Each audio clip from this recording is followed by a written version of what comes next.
Most of the events of the Bible took place in a small area on the east end of the Mediterranean Sea. This land has no great natural resources, no deep harbors to make it a shipping power. In fact, it has always been more of a crossroads for contact or conflict between the various political powers in the region. These powers included Egypt to the south, countries to the east in Mesopotamia, and countries to the north, such as Assyria. The land in which the Bible events occurred went by many names.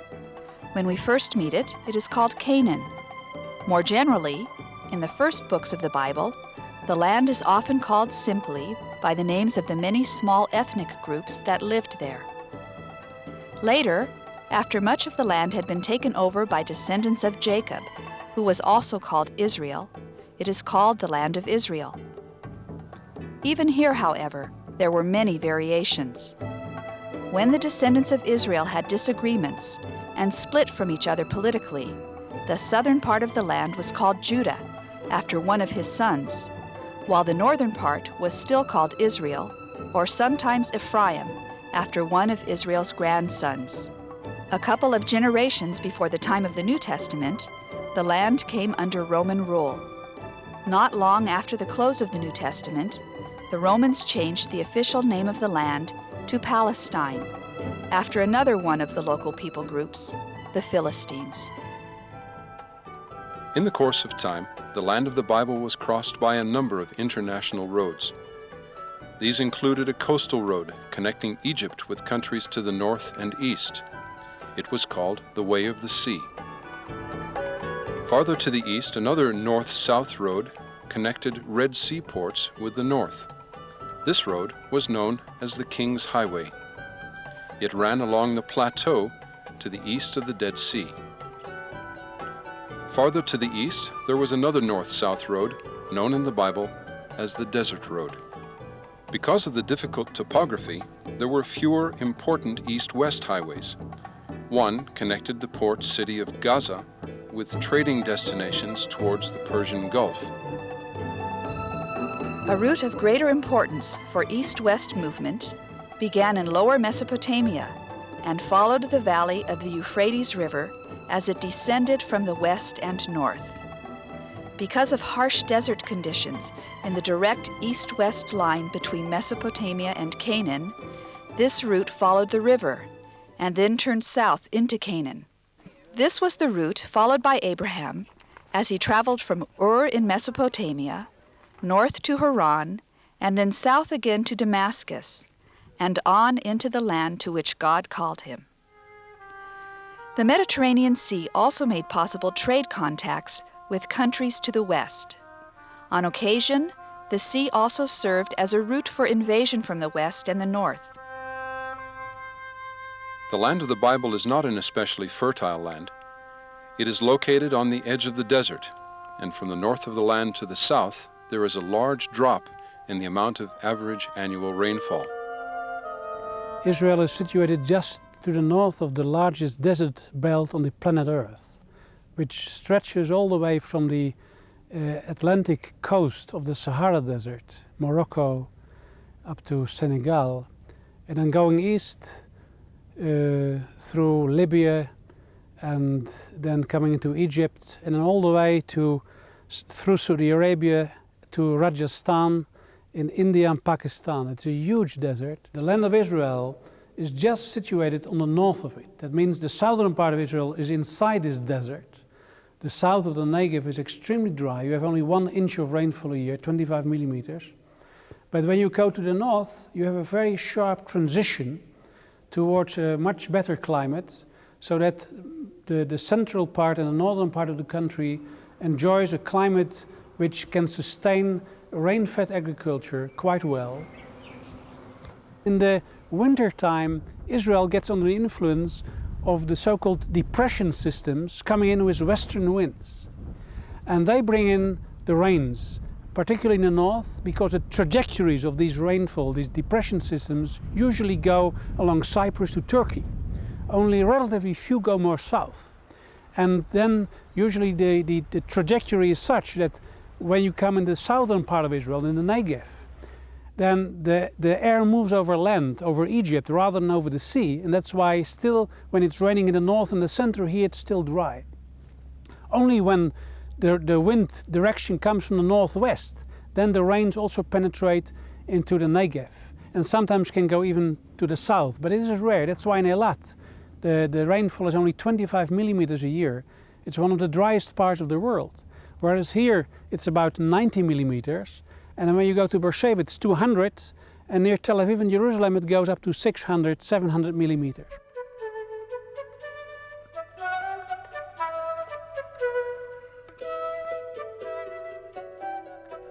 Moses climbed up Mount Nebo from the Jordan Valley, an ascent of about 1,200 meters.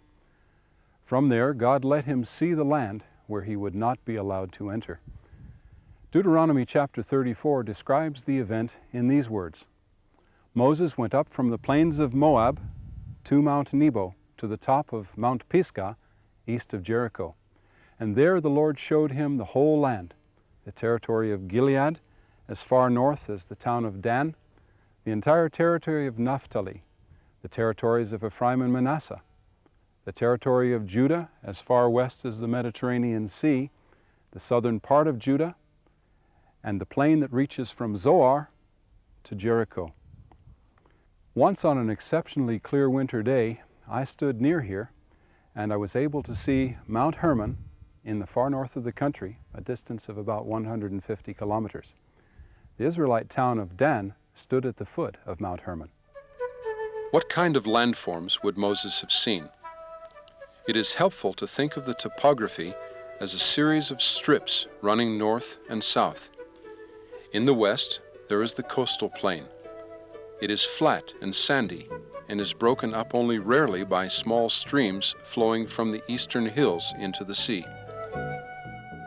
Moving eastward, the next strip is a line of foothills, a bit higher in elevation. Continuing to the east, we come to a ridge of higher hills, sometimes referred to as mountains by the biblical text. This ridge starts with Mount Gilboa in the north and continues to Hebron in the south. From there it descends somewhat into the dry Negev plateau towards Beersheba. On or near this ridge stood the ancient cities of Shechem, Bethel, Jerusalem, and Hebron. It provided an important route for north-south travel. In ancient times, the hills of this central ridge, as well as the valley of the Jordan River, were covered with forests. To the east of the ridge, the elevation drops off sharply from an elevation of 800 to 1,000 meters down to the Dead Sea, which is the lowest spot on Earth at over 400 meters below sea level. The Dead Sea is fed by the Jordan River coming down from the north. The sources of the river are near the foot of the highest mountain in the land, Mount Hermon, which stands at an elevation of more than 2,800 meters. The river flows through a swampy area called the Hula Valley. Then it descends through steep gorges to the Kinneret Lake, also called the Sea of Galilee, which is already more than 200 meters below sea level after a journey of about 50 kilometers. Continuing east from the Jordan Valley, the topography again rises to a high plateau in the area of Transjordan. This plateau, which includes Mount Nebo, stands higher than the north-south ridge to the west of the valley. Most of the maps we use today are printed with north at the top. This corresponds to our mental orientation, where north is up and south is down. We should not, however, take this orientation for granted. There are some cultures in the world today where some other direction is the forward, in front of you direction. For the people of Bible times, the direction of orientation was the direction where the sun rose, in the east. In Hebrew, there are two names for the east. One means the place where the sun rises, and the other means simply forward.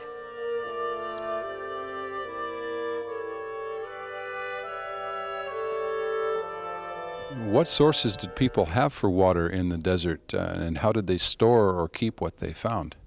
Well, there are principally three types of water sources. And in fact, they are all three mentioned together in Proverbs chapter 5. A cistern which collects rainwater as it flows over the landscape, a well which goes down to a water-bearing layer in a kind of stream. Even if the stream is dry on the surface, it has some water often deeper down. And then the third one is a spring where water naturally flows out at some place. And this is the best type of water, it's the living water. A well is a man-made hole dug down to the water table. Depending on the topography, a well can be quite deep, sometimes as much as 20 meters. For example, this well outside the walls of the ancient city of Beersheba goes down as far as the Wadi, which flows past the well below. We can get an idea of the depth of this well by dropping a stone and waiting to see how long it takes to hit the bottom.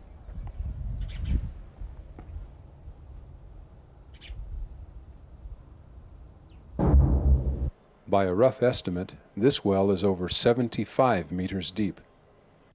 The soil in many parts of the Bible lands is very rocky. This makes digging very difficult, and especially the deep digging that is required for most wells. Water seeps into the lower parts of a well. It can then be drawn out by means of a container tied to a rope. Because of the work involved in digging a well, it was considered the property of the one who dug it. However, with changing climate conditions and rainfall, wells could dry up and be abandoned. Even a well that remained in continuous use needed to be maintained by the owner. This was because wells could fill in as the sides collapsed or with the shifting of sand in desert areas. On occasion, the hard work of digging a well could be shared by several people from areas around the well. Then, the well was considered joint property. The inside of the well was often lined with stones to strengthen it and prevent it from collapsing. The rope that pulled up the container could be simply laid against the side of the well. The mouth of the well was often made of limestone, which is a relatively soft stone. The constant friction of the rope wore ruts in the edge of the stone.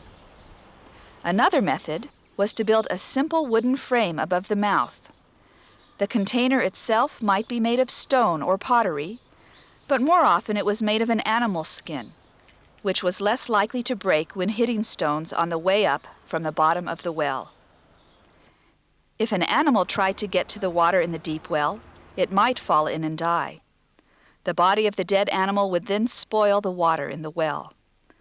For this reason, it was customary to place a heavy stone on the mouth of the well, one that could not be pushed off even by a large animal.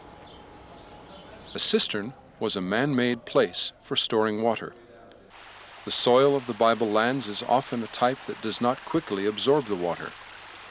When the rain falls, rather than soaking in, the water begins to run off. The cistern was a means of collecting this water and holding it so that it could be used during the dry months of the year. Even though rainfall is limited to only 4 or 5 months a year, in a year of average rainfall, enough water can be stored in cisterns to meet water needs for the rest of the year. A cistern was a hole in the ground. Usually it was dug by people, but sometimes it was a natural hole adapted by people to store water. Cisterns could be 6 meters or 20 feet across, and 6 meters or 20 feet deep, or even larger. In earliest times, they were cut out of rock that did not allow water to seep through it. With the discovery of how to make the plaster, cisterns could be dug in many kinds of rock and then lined with plaster, which sealed any holes or cracks.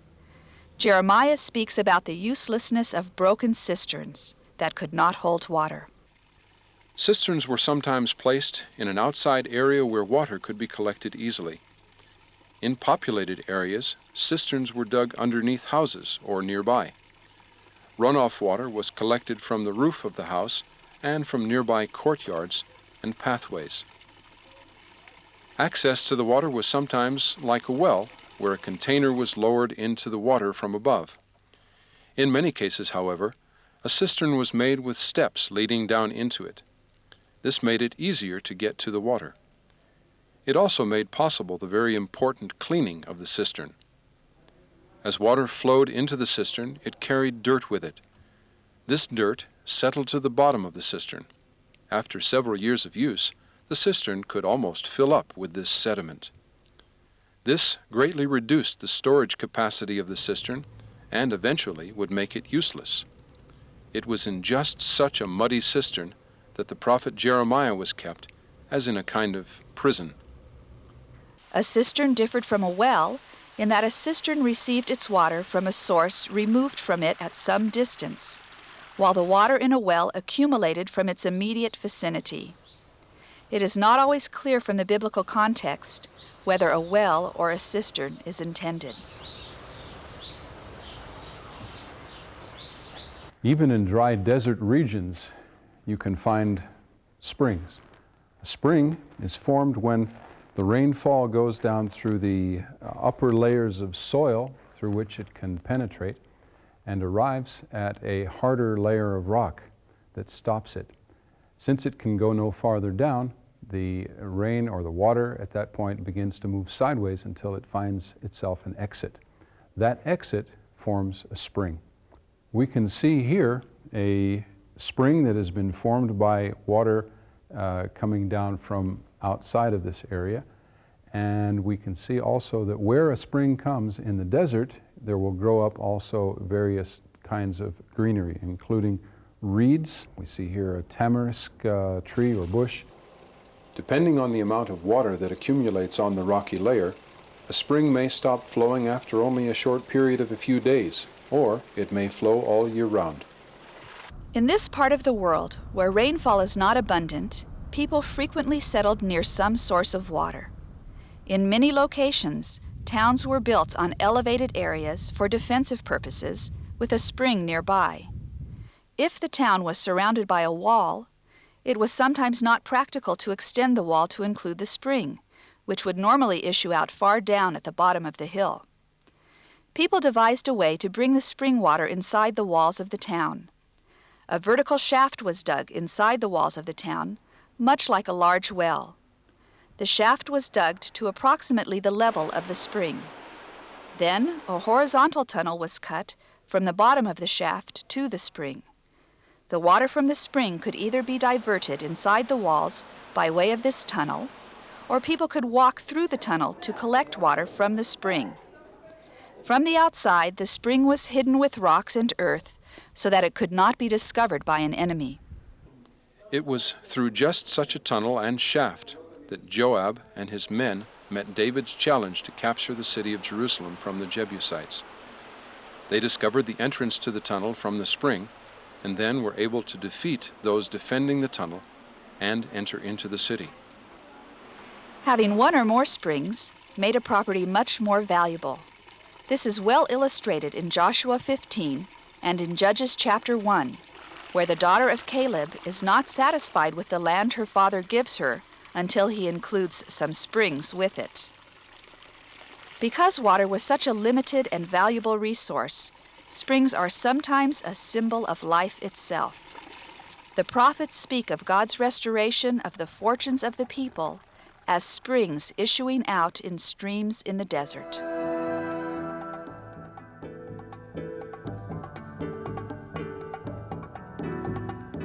Even though Abram is said to have been living in a city when God called him to the land of Canaan, the Bible basically describes him as a nomad or semi-nomad. Abram lived in a tent and moved from place to place with his flocks and herds. The tents used by Abraham and his family were probably very similar to those used until today by desert nomads in the Middle East. The most prominent among these nomads are the Bedouin. The tent is constructed of cloth and poles. The cloth is woven from the hair of goats. This cloth is ideal for life in the desert. It is loose enough to allow the air to circulate in the hot desert climate. On the relatively rare occasions when it does rain, the goat hair expands and becomes almost waterproof. The goats raised in the Middle East are usually black, and so the tents are also black.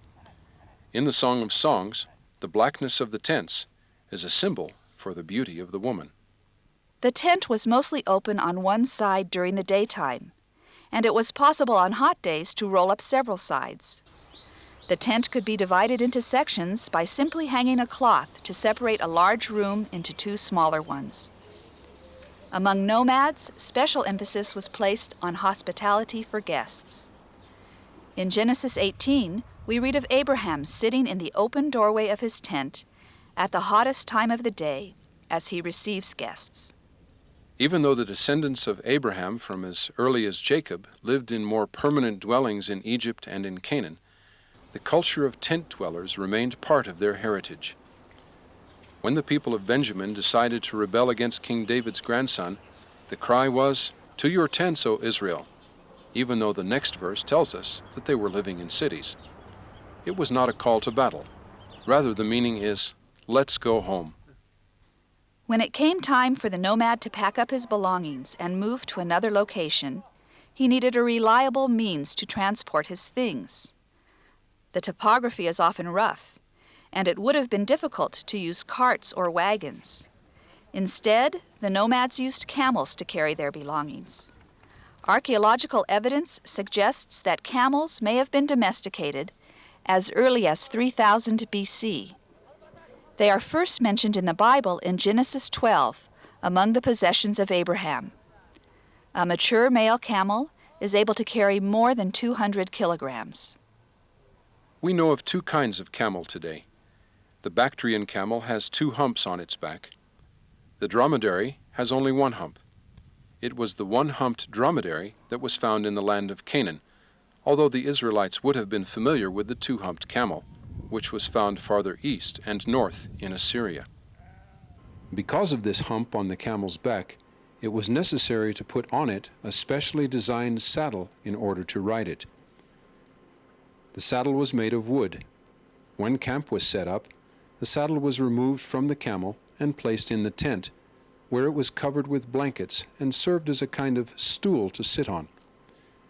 After Jacob and his family left Laban in Mesopotamia, Laban chased them, looking for the statues of his household gods, which Rachel had stolen.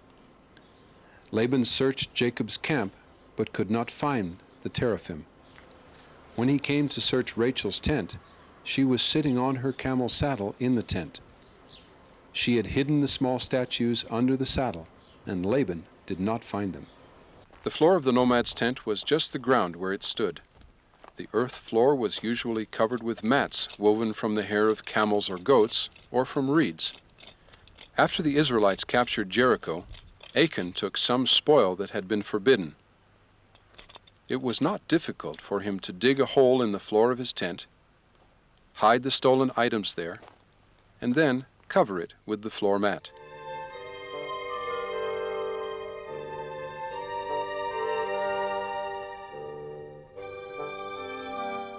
While the areas in the east and south of the land of Canaan did not get enough annual rainfall for raising most crops, they did produce enough vegetation for the grazing or browsing of animals. Sheep and goats feed from what grows wild, not only grass, but also leaves and shoots of trees and shrubs. This means that the life of an ancient shepherd was nomadic. When his animals had eaten all of the available vegetation in one area, he had to move to a new location. The size of a flock was limited by the amount of grass that grew in the area. In an area of the world where limited rainfall means limited vegetation, shepherds sometimes competed for feeding areas for their flocks. It was such competition that caused Abraham and Lot to separate. If a shepherd found a good area for his flocks, an area where he might be able to stay for a while, he still needed water for his own needs and for his flocks.